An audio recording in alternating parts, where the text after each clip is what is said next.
ज्ञान the treasure में आपका स्वागत है। और हम आपको बताएंगे हस्त मैथुन करने से होने वाले 10 नुकसान के बारे में।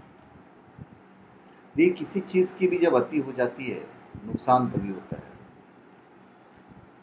तो मिथ पालना तो ज़रूरी है कि नुकसान होता ही है, अति करोगे तो नुकसान होगा। जैसे पहला है कि शरीर का कमज़ोर हो जाना। इस दुनिया में सभी लोग इसलिए मेहनत करने में लगे हुए हैं ताकि उन्हें एक बेटर लाइफ मिल सके, वे अच्छा खाना खा सकें। पर हस्त मैथुन करने से आप खुद की लाइफ को बेटर बनाने के बजाय और ज़्यादा खराब बना देते हो यदि आप बहुत ज़्यादा करते हो। हस्त मैथुन करने से कभी भी आपकी सेहत अच्छी नहीं बन सकती है। यह आपके बॉडी में कमज़ोरी लाती है अगर आप ज़्यादा करोगे तो। आपने ज़रूर नोट किया होगा कि जब आप हस्त मैथुन कर लेते हैं उसके बाद आपके अंदर की जो शक्ति है थोड़ी सी कम नज़र आती है। आपको ऐसा लगता होगा जैसे सारी ताकत खत्म हो गई। फिर आप कुछ खाने के लिए ढूंढते हैं। ये बात आप समझ लो कि अगर आपको अच्छी सेहत चाहिए तो इसको लत मत बनाओ, नहीं तो कमजोरी पैदा होने लगेगी। दूसरी नुकसान ये है जो बहुतों में आदत होती है, जब वो एक्सेस कर लेते हैं या फिर कर लेते हैं, वो खुद के प्रति ग्लानि महसूस होती है। जब भी हस्त मैथुन करते हैं कुछ लोग तो उसके बाद हम खुद से घृणा करने लग जाते हैं। हमें खुद के प्रति मन में ग्लानि होती है, जो कि हस्त मैथुन से होने वाला सबसे बड़ा नुकसान है। हम कोई भी काम इसलिए करते हैं ताकि हमें उस काम को करने का खुशी मिले। हस्त मैथुन करने के बाद ठीक इसका उल्टा होता है बहुत लोगों के साथ। तो फिर हस्त मैथुन करने का क्या फायदा है? जो हमें खुशी न दे तो इससे दूर रहना ही सही है। हमारे अंदर की शक्ति हमें मजबूत बनाती है। इस इंसान के अंदर जितनी अच्छी आदतें होंगी वो इंसान उतना ही अंदर से मजबूत होगा। फिर जब आप इसको अति करते हो तो आपके लिंग में सूजन हो जाता है। कई लोग ऐसे हो सकते हैं जो जल्दबाजी के चक्कर में बहुत तेजी से हस्त मैथुन करने लगते हैं, जिस कारण उनका जो वीर्य है वो वीर्य से पहले निकलने वाला तरल पानी उनके लिंग की मांसपेशियों में चला जाता है। इसका रिजल्ट ये होता है कि व्यक्ति के लिंग में सूजन आने लगती है और तब तक रहती है जब तक वो वापस खून में न मिल जाए। तो ऐसा बार बार होने पर यह गंभीर हो जाती है और ये सूजन आसानी से जाती नहीं है। इसलिए से दूर रहने के लिए हस्त मैथुन की लत से दूर रहें। अगर आप अति करते हो, बहुत फास्ट करते हो, तो हो सकता है लिंग की मांसपेशियां टूट जाए।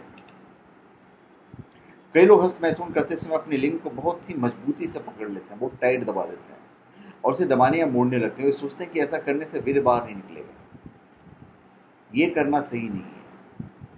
ऐसा करने से आपको गंभीर समस्या का सामना करना पड़ सकता है। ऐसा करने से आपके लिंग की मांसपेशियां टूट सकती है, जो कि बहुत नाजुक होती है। कई बार ऐसा करने से पायरोनी नाम की बीमारी भी हो जाती है। इस बीमारी का असर यह होता है कि व्यक्ति का लिंग टेढ़ा हो जाता है। एक बार अगर ये बीमारी हो जाए तो समझ सकते हैं कि आपको कितनी मुश्किलों का सामना करना पड़ सकता है। फिर लोग मानसिक तनाव में भी आ जाते हैं। आप मानो या ना मानो, पर हस्त मैथुन आपके अंदर टेंशन पैदा करता है। अगर आप हस्त मैथुन करते हैं तो आपने ज़रूर ये ध्यान दिया होगा कि हस्त मैथुन के बाद आप बहुत ही बुरा महसूस करते हैं। हस्त मैथुन आपको मानसिक तनाव दे सकता है और ये तनाव ऐसा होता है जिससे आप खुद को ही दोषी मानने लगे। उसके बाद है कभी कभी अवैध संबंध बन जाते हैं।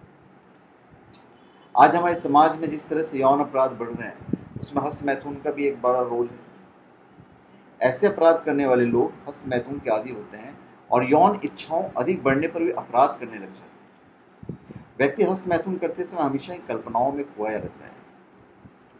इससे उस व्यक्ति के सेक्स के प्रति चाह में निरंतर बढ़ोतरी होती रहती है और अपनी सेक्स की भूख को शांत करने के लिए वो अवैध संपर्कों की ओर चला जाता है।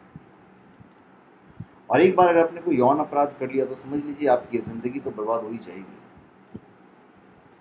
उसका शुक्राणुओं की संख्या में कमी भी होती है यदि आप अति कर लेते हो।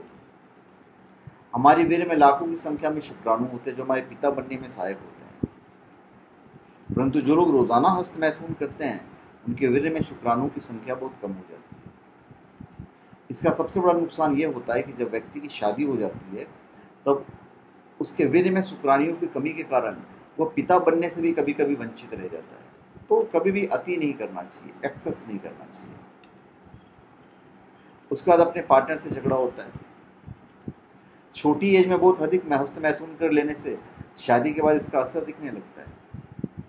जब ऐसे लोग संभोग करते हैं तो उस दौरान उनका जो स्खलन है बहुत तेजी से होने लग जाता है। परिणाम स्वरूप इससे फैमिली टेंशन बिल्डअप हो जाती है, पत्नी नाराज रहने लगती है, रिश्ता खराब होता है। ऐसे बहुत से लोग हैं जिनका अपने पार्टनर के साथ झगड़ा होता रहता है इन बातों पर। तो शादी के बाद सिर्फ अपने मैरिड लाइफ पर फोकस करें, न कि हस्त मैथुन। पाचन तंत्र पर भी असर पड़ता है। अच्छी सेहत के लिए हमारे पाचन तंत्र का ठीक रहना बहुत जरूरी है।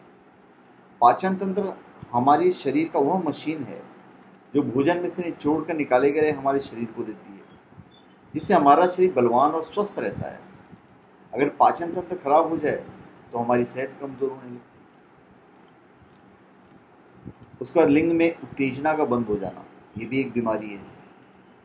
एक पुरुष के लिए से शर्मसार बात क्या हो सकती है कि उसके लिंग में उत्तेजना होना ही बंद हो जाए। ये आपको मेंटली डिप्रेस्ड कर सकती है। अधिक मात्रा में हस्त मैथुन करने से कई बार लिंग के उत्तक में चोट पहुंच जाती है। इससे ये उत्तक नष्ट होने लगते हैं, जिससे लिंग में उत्तेजना आना बंद हो जाता है। और कई बार तो इससे व्यक्ति को उत्तेजना हमेशा के लिए बंद हो जाती है। और अगर आपकी उत्तेजना खत्म हो गई तो आपकी मैरिड लाइफ बर्बाद हो जाएगी, क्योंकि अगर आप अपनी पत्नी को संतुष्ट नहीं कर पाए तो आप दोनों के रिश्तों पर इसका असर पड़ेगा, जो आपके रिश्ते को खत्म कर देगा। तो ये मैंने आपको 9-10 पॉइंट्स बताए हैं जो कि अधिक हस्त मैथुन करने के नुकसान हैं। तो धन्यवाद। आप हमारे चैनल पर सब्सक्राइब करें और अपने कमेंट दीजिए। धन्यवाद।